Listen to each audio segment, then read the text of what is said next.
Et bonjour amis de Nissart, nouveau débrief, nouveau décor toujours, tu connais toujours pas, ferme-la, voilà. Donc débrief du match entre Troyes et Nice, donc match super important parce qu'il faut prendre des points pour la 5e place pour pouvoir se qualifier pour l'Europe l'année prochaine.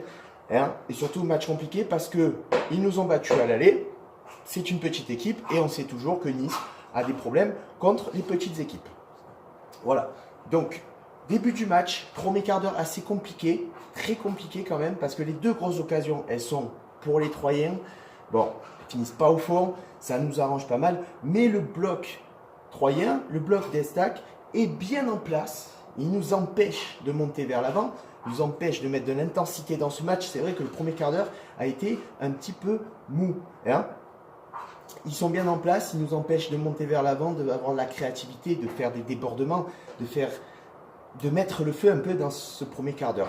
Cela dit quand même, après ce premier quart d'heure, à la 16e minute, tout de même, but de Alassane Plea.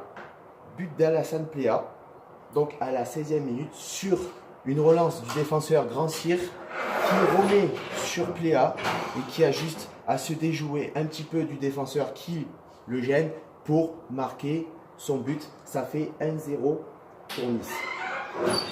23e minute, on continue à attaquer. Plea qui remonte toute la moitié de terrain, qui se fait chipper le ballon et qui au final le récupère sur le défenseur, qui remet sur Série, cage vide, il trouve le moyen quand même de te la mettre à côté. Série, c'est du Série quoi, j'ai envie de te dire en ce moment. C'est pas génial. Voilà, donc dans tout ça, après, on a encore ce Grand Cyr, le défenseur troyen, qui nous offre un beau coup franc, encore une fois. Celui-là, il nous aura fait plaisir dans ce match. C'est Ballot qui décide de le tirer. Je ne comprends toujours pas pourquoi il ne la laisse pas à Cyprien, qui est quand même beaucoup plus habile dans cet exercice-là. Bon, il la met une fois de plus dans le mur. C'est du Ballot. Voilà, c'est du Ballot. Ensuite, action magnifique de l'OGC Nice sur une talonnade, chiffonnade, cassonade de Super Mario Balotelli. Ouais, superbe talonnade pour Plea qui se retrouve hors jeu et qui marque sur ce but-là. Il marque sur la suite du match, deuxième hors-jeu. Un hors-jeu inexistant de Mario Balotelli sur une passe de Plea qui n'était absolument pas hors-jeu. Il met le but au fond, ça fait 2 buts hors-jeu. Là, à ce moment-là, on aurait pu tuer le match. Moi, la seule question que je me pose, c'est est-ce qu'on va peut-être pas regretter ces 2 buts à la fin du match? Parce que ça peut être très compliqué, parce que les Troyens, on voit qu'on joue facile contre eux. Ils pressent le ballon en première mi-temps, mais on a la facilité technique au niveau défensif et on arrive toujours à se sortir un peu des coups fourrés des Troyens. Donc jusque-là, après fin de match, fin de mi-temps, on n'a pas grand-chose à se mettre sous la dent, mis à part une action troyenne qui finit à côté. C'est la mi-temps, 1-0 pour l'OGC Nice. Voilà, après deuxième mi-temps, alors deuxième mi-temps, je te l'ai vu version Canal+, j'ai pas payé l'abonnement, t'as vu? Parce qu'en fait, Bein, ils ont un peu bugué. Donc j'ai pas eu trop l'occasion de voir. J'ai saisi un peu quelques occasions. Voilà, donc je devais te parler de ce que j'ai plus ou moins vu à la 50e. Donc une longue ouverture de Dante sur Plea, qui est un peu trop long, et Zelazny qui arrive à prendre le ballon dans les pieds.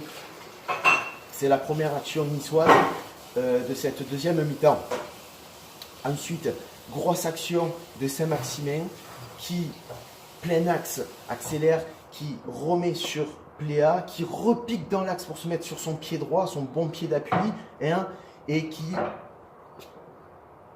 frappe au premier poteau. Ça passe à côté. Les Troyens qui toujours essayent de presser cette équipe niçoise, mais on sent quand même que on a toujours cette facilité défensive à se sortir des bons trucs.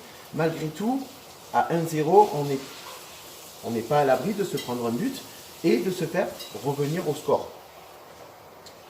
Après, on a de grosses occasions et toujours on pêche sur la finition avec une grosse action de Saint-Maximin encore qui met sur Ballot, qui repasse à Pierre Lesmelou, hein, qui fait une grosse frappe, une grosse parade de Zelazny qui sauve l'équipe de Troyes sur cette action.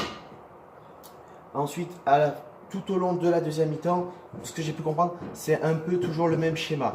On arrive toujours à se procurer des actions. Les Troyens essayent de nous presser. Hein.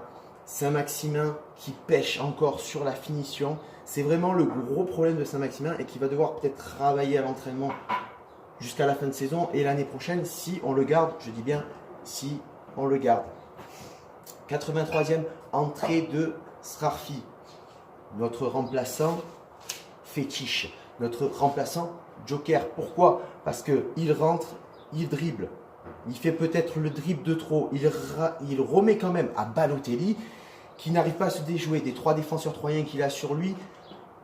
Donc le ballon est contré. Ça revient malgré tout sur Seri qui peut mettre à PA et ça fait le 2-0. À partir de ce moment-là, on se met à l'abri.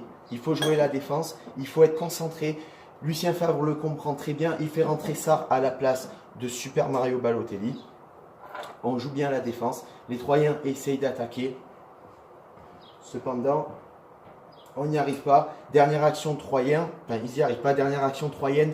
Le coup franc et le super barré de Walter Benitez. Le match s'en termine là. 2-0 victoire de l'OGC Nice. Le match très important la semaine prochaine contre les Rennais. Ouais, contre les Rennais. Hein. Ils ont intérêt à être Rennais d'ailleurs, j'ai envie de te dire. Enfin, cela dit, nos plus proches concurrents à la Coupe d'Europe quand même, à la qualification de la 5e place. Donc match très important qu'il va falloir jouer très très bien, être concentré, être présent, être bon, attentif. Sur ce, ciao viva, la Bayette à Issa Nissa et je te laisse admirer le décor. Allez, salut!